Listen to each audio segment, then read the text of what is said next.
Bom, gente, bom dia.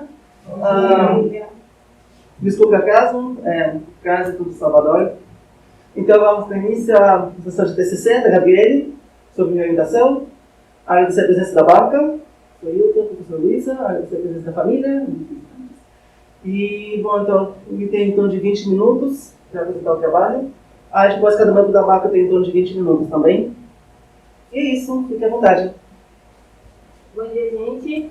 Vou apresentar agora o TCC, que é sobre História Natural de Lagartos da Restinga Baiana, Microhábitats, Comportamento e Morfologia.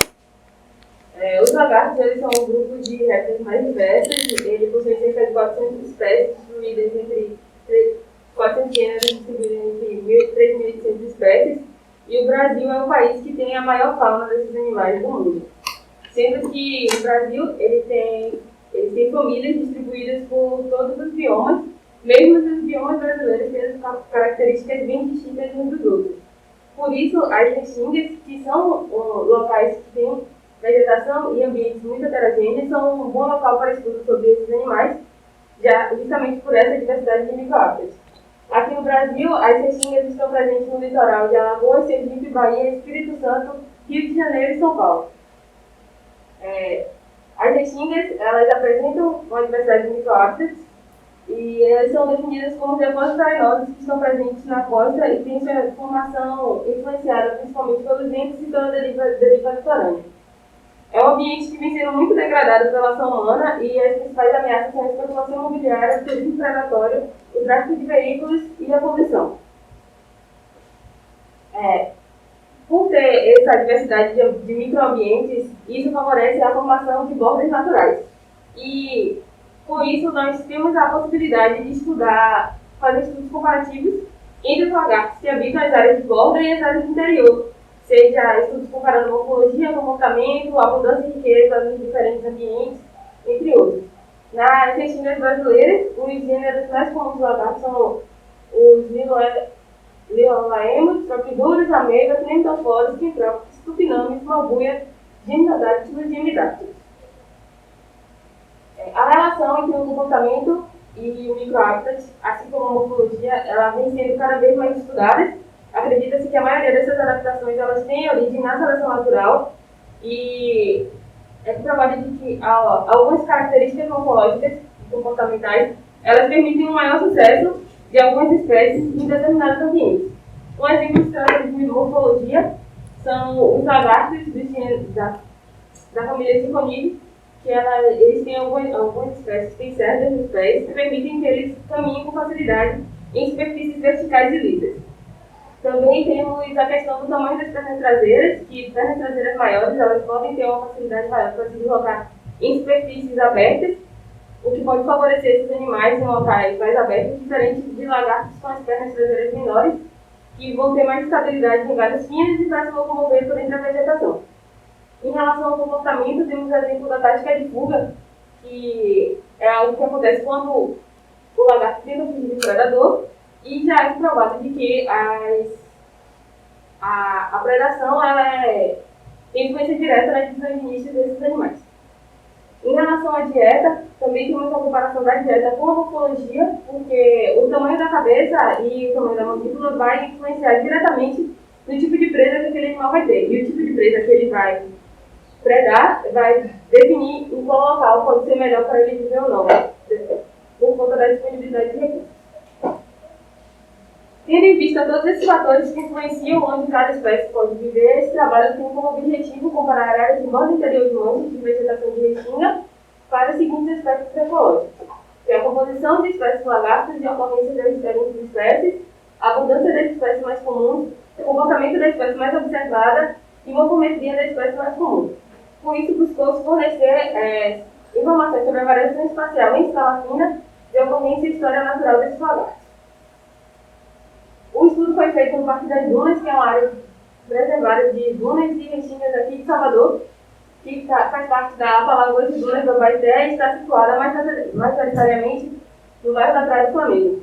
E alguns lagartos presentes no Parque das Dunas são o Glaucomásticos abaetenses e o Medulocelita, os dois da família Teide e o Tropiduridium da família Tropiduridium.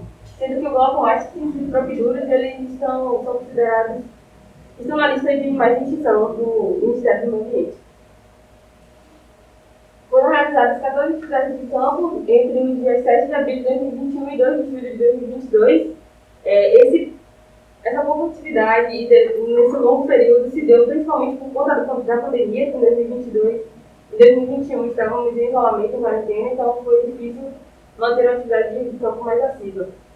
Os pontos de amostragem de área de borda eles foram sorteados anteriormente no Sistema de Informação Geográfica do PEDIS, e as áreas de interior foram escolhidas arbitrariamente dentro de campo por conta da questão de acessibilidade e visibilidade desses locais. Em ambas as situações foram mantidas uma interdependência de 50 metros entre um ponto e outro. Foram amostrados no total 34 pontos, sendo 17 de borda e 17 de interior. Os pontos rosas são os pontos de borda e os pontos laranjas são de interior. Só que não temos 34 aqui porque tivemos um problema no GPS. E justamente por isso alguns pontos de borda também foram definidos em campo na hora da coleta. Em cada ponto foi delimitada uma área visual de 5 metros para fazer a observação dos lagartos. Nos primeiros 30 minutos observávamos todos os lagartos presentes naquele local e nos 30 minutos posteriores nós fazemos a observação individual de cada indivíduo. Por fim, era feita a tentativa de captura para as medições morfológicas e lembrando que esse estudo ele foi submetido à análise do ICMBio e do Comitê de Ética do Uso de Animais para a concessão da autorização da realização dessa pesquisa com os animais. Em relação ao comportamento, nós utilizamos o método animal focal, onde escolhemos o indivíduo e focamos nele. Foi feita a observação dele por 5 minutos até que ele fosse perdido de vista. E o comportamento ele foi gravado utilizando o celular e depois nós pegamos esses dados que foram gravados e construímos uma planilha descrevendo o lagarto e o ambiente em que ele foi encontrado. Por fim, foi criado um etograma com todos esses comportamentos que observamos em campo. Para as medições morfológicas, utilizamos um raquímetro para observar o comprimento das pernas traseiras e dianteiras com o comprimento e largura da cabeça, comprimento, largura da base da cauda e o tamanho do corpo, que é o comprimento do rosto local. Em relação ao ambiente, foi analisado o tipo de substrato, se era areia, se era rapilheira, se era alguma vegetação, o tipo de vegetação do local, se era uma vegetação arbustiva, se era uma vegetação arbórea, se era a região de borda interior e as coordenadas geográficas. Em relação às análises estatísticas, para a mudança de riqueza, nós usamos modelos lineares generalizados com a distribuição de Poisson. Para comportamentos, utilizamos modelos lineares generalizados misto com distribuição normal em Poisson e utilizamos os comportamentos de tempo parado, correr, andar, comer, mexer a cabeça, movimentar o corpo e mudar de substrato.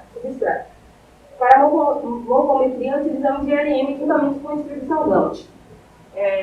E em todas essas análises, a variável explanatória foi o ambiente, se era uma área de borda ou se era uma área de interior. Em relação aos indivíduos encontrados, foram encontradas 5 espécies de lagartos, estropiduros e gumííspidos, que no trabalho tratamos apenas como estropiduros SP devido à dificuldade de identificação a nível de espécies no campo. O glaucomásticos abaitenses, 27 indivíduos, o Amergula salífera, 7 indivíduos, e o Philopeus politaris, que foi visto apenas uma vez. De todos os 34 pontos observados, somente um não teve a presença de nenhum lagarto, em 3 não encontramos lagartos do gênero Tropiduros, e 16 não foram vistos glaucomásticos abaitenses, e em apenas 4 encontramos o Amergula salífera. E em um, o Philopeus politaris, que teve só visto uma vez. Em relação à abundância, nós encontramos diferença entre o número de espécies nos locais, em diferentes locais, borda interior, em relação aos tropiduros. Acredito que eles tendem a ter um número 1,4 vezes maior de representantes em regiões de interior do que em regiões de borda, e o glaucomásticos abaitense e o Amergula salífera também não possuem diferença significativa entre diferentes tratamentos. Aqui temos um etograma com os comportamentos observados. As análises foram feitas apenas com lagartos do gênero Tropiduros. Nós utilizamos a observação comportamental de 75 lagartos, sendo que 29 estavam em áreas de borda e 46 em áreas de interior. No etograma, nós temos o evento que foi classificado dentro de um comportamento, e no comportamento da locomoção, temos o evento andar no substrato, correr no substrato, mudar de substrato, pular, e alimentação, comer e modo, ficar parado, comunicação, balançar a cabeça, erguer o corpo, inflar o papo e mexer o rabo. movimentar o corpo, virar a cabeça, olhar de volta, abrir a boca, se coçar e virar o corpo. Interação com outros lagartos, que não vemos muitos, mas tivemos alguns. Tivemos surgir, se aproximar, correr atrás e cheirar. Em relação às tentativas de fuga que observamos a maioria das vezes quando tentávamos capturar esses animais, vimos a tanatose, que é quando o animal se finge de morto, a autotomia caudal, que é quando ele desprende o rabo e com o objetivo de distrair o predador ou a ameaça e fugir, e a excitação do corpo, que era tida quando a gente capturava eles. Aqui temos a frequência dos comportamentos mais observados, majoritariamente eles estavam parados, depois, em seguida, movimentar o corpo, andar, comer, correr, movimentar a cabeça, mudar de substrato e interagir com outros lugares. Algumas observações comportamentais que foram vistas poucas vezes, na verdade, cada uma dessas foi vista uma vez, mas eu acho importante de serem citadas, foi o abate do Glaucomys abaitensis, onde ele fez um pequeno buraco na areia, depois ele encostou todo o corpo no substrato, ficou um tempinho e saiu forrageando normalmente. Acredito que seja um comportamento de termorregulação. O outro foi de se abrigar da chuva, tido por um Tropidurus, que ele, quando começou a chover, ele se escondeu completamente embaixo das folhas dessa rapidez e ficou ali por um tempo. Ele acabou saindo depois porque a gente se aproximou para observar. E o outro foi o forrageio antes de um tronco, que o lagarto estava a 50 centímetros de altura e continuou forrageando ativamente, chegando a quase 2 metros. Ele até mudou de um tronco para o outro, saltando, e isso só foi visto uma vez também. Em relação aos comportamentos, nós analisamos andar no substrato, correr no substrato, movimentar a cabeça, movimentar o corpo, mudar de substrato e comer. Mas não foram vistas diferenças significativas entre os comportamentos tidos nos animais de borda e de interior. Em relação ao comportamento de ficar parado, ele foi analisado separadamente, porque aqui nessa análise nós não usamos a frequência como foi visto nos outros, mas sim o tempo que ele ficou realizando essa atividade. Mas também não deu diferença significativa entre as áreas de borda e as áreas interiores. O substrato inicial mais utilizado foi essa rapidez, seguido de areia e vegetação, que seria galhos ou folhas. A altura inicial mais alta registrada foi de 50 centímetros. Em relação à morfometria, nós utilizamos as medições morfométricas de 14 animais do gênero Tropidurus, mas nenhuma das medidas foi vista a diferença entre os animais de bordo inferior, ou seja, eles têm o mesmo tamanho corpóreo no meio. E aqui nós fizemos uma média com todos os tamanhos corpóreos que encontramos, sendo que eles têm um corpo de tamanho médio de 5,1 centímetros, o comprimento da cauda de 7,6, a base da cauda de 0,7, o comprimento da cabeça de 1,6 centímetros, a largura da cabeça de 1 centímetro, perna dianteira 1,6 centímetros, perna dianteira com dígito 2,6, perna traseira 2,7 e perna traseira com dígito 4 centímetros. Discutindo os resultados que encontramos, nós vimos que em 33 dos 34 pontos sorteados tivemos a presença de lagartos. Isso mostra que as populações elas têm uma ampla distribuição no parque e mostra também a importância da conservação dessas diferentes locais do parque, mesmo que sejam pequenas manchas de vegetação, já que além da diversidade vegetativa, também encontramos a diversidade de lagartos, inclusive de lagartos que são endêmicos, como o Glaucomys abaitensis, e considerada em perigo, assim como o Tropidurus que também é classificado como uma espécie vulnerável. A abundância de Tropidurus é marginalmente maior em áreas de interior do que em áreas de borda. Isso pode ser explicado por áreas de interior serem mais seguras para esses animais, serem mais protegidas de aves e de alguns outros predadores. Também tem mais disponibilidade de recursos, como alimentação, pequenas poças de água que podem ser encontradas nas folhas do substrato e também pode ser encontrada água dentro de bromélias. Os animais observados em áreas abertas, eles estavam sempre próximos das bordas das manchas de vegetação ou transitando de uma mancha para outra. Isso pode ser explicado porque acredita-se que animais de áreas de borda, que vivem em locais abertos, nos momentos mais quentes do dia, eles buscam refúgio nas áreas de interior, justamente para evitar que sua temperatura corpórea ultrapasse o limite que é suportado por ele. Não houve diferença entre a área de borda e de interior para outras espécies, como foi visto no Tropidurus, E os comportamentos dos professores também não diferiam entre áreas de borda e de interior. Os comportamentos mais comuns observados foram ficar parado, movimentar o corpo, andar e comer. Eles são típicos de espécies do tipo senta-espera, não são corregedores ativos, que é o caso do bloco mais que já vai ter. As características corpóreas das espécies, como foram iguais nos dois ambientes, pode-se dizer que ela permite o sucesso nos dois locais, mesmo esses locais tendo algumas características diferentes, como menos locais para tolerar, menos substrato e menor disponibilidade de recursos no substrato. Por fim, nós podemos concluir que foram encontradas evidências de que os lagartos do gênero Tropidurus do Parque das Dunas eles possuem populações um pouco mais abundantes em áreas de interior do que as populações das áreas de borda. Os Tropidurus eles apresentam um modo de vida bem semelhante com os dois ambientes, mesmo que distintos, e eles são corregedores do tipo senta-espera. E eles também possuem comportamentos que servem como sinais comunicativos que são feitos em momentos de interação intra-específica.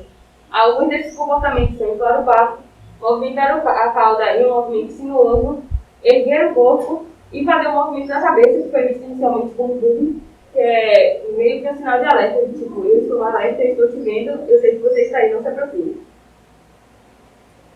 Os indivíduos do gênero Tropidurus do parque, eles possuem um tamanho corpóreo que está dentro da faixa estabelecida pela literatura, inclusive em relação ao tamanho da cauda, que comumente os lagartos as caudas dos lagartos dessas espécies é maior do que o tamanho corpóreo, ou igual, raramente é menor. E, por fim, nós podemos observar que tanto as áreas de borda quanto as de interior de manchas mostram como sendo muito importantes para os lagartos da restinga que ocorrem no Parque das Dunas. Gostaria de agradecer a FAPESP e ao PIBIC pela oportunidade e pela bolsa que me concederam para eu começar a pesquisa. Agradecer ao Parque das Dunas, que me permitiu fazer a pesquisa lá, ao ICMBio e ao Comitê de Ética, que me deram a licença para a realização da pesquisa, aos integrantes do Laboratório de Ecologia Espacial da UFBA, que me ajudaram bastante, principalmente na análise de dados. Gostaria de agradecer também muito a todas as pessoas que me ajudaram nas coletas de campo, como a Nath Felipe que está ali, Nina e Ari, que são estudantes daqui da UFBA, todos de graduação e de pós-graduação. E agradecer imensamente ao meu orientador Pablo, que teve toda a paciência e me deu todo o suporte que eu precisava, inclusive nos períodos de pandemia, mesmo depois cansado do campo, e a me levar lá em cima de carro para não andar de ônibus durante a pandemia. E agradecer a presença de todos vocês. E é isso.